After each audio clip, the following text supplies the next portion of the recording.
retour sur le plateau de TV Finance et avant de retrouver Bernard Pratz-Desclaux pour les Market Movers, un chiffre qui vient de tomber, le déficit budgétaire de l'État en France qui atteint 107,222 milliards d'euros à la fin mai.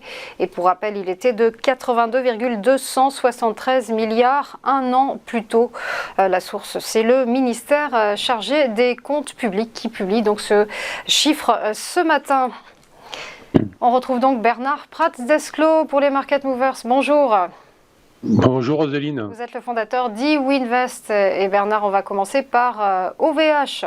Le champion européen du cloud s'est écroulé en bourse, on le sait depuis son introduction, mais les nuages laissent toutefois entrevoir un peu de soleil ces dernières séances.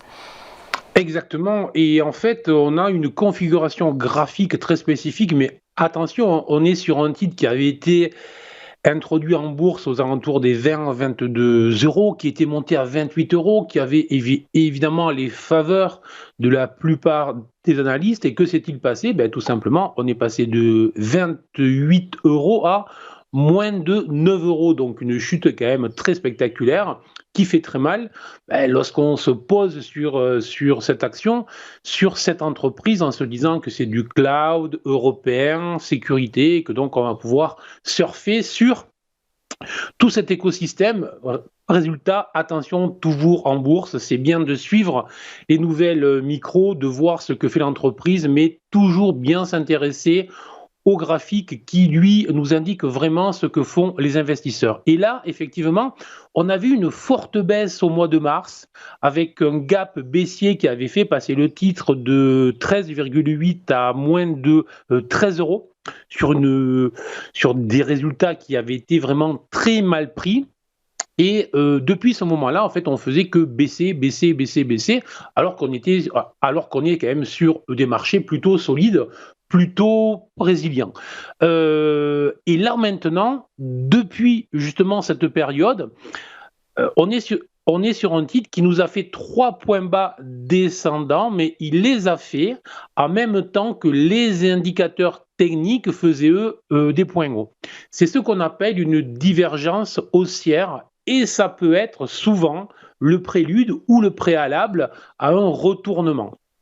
En plus, en fin de semaine, on a vu que c'était un titre qui faisait partie des plus grosses hausses. C'était même, sauf erreur, la 6e plus forte hausse du SRED, avec près de 10% de hausse. L'habitude avec ce titre, avec plus de 9,8% exactement de hausse sur la semaine. Donc vraiment surveillé. Ce matin, il ouvre en hausse de 1,27%, légèrement au-dessus des 9,5 euros. Alors il faudrait qu'il s'affranchisse réellement de l'oblique rouge qu'on voit bien, que vous avez mis sur le graphique que vous avez mis en fait à l'écran. Et donc il faudrait une clôture dans les prochaines heures, les prochaines journées, au-delà des 9,8. Voilà.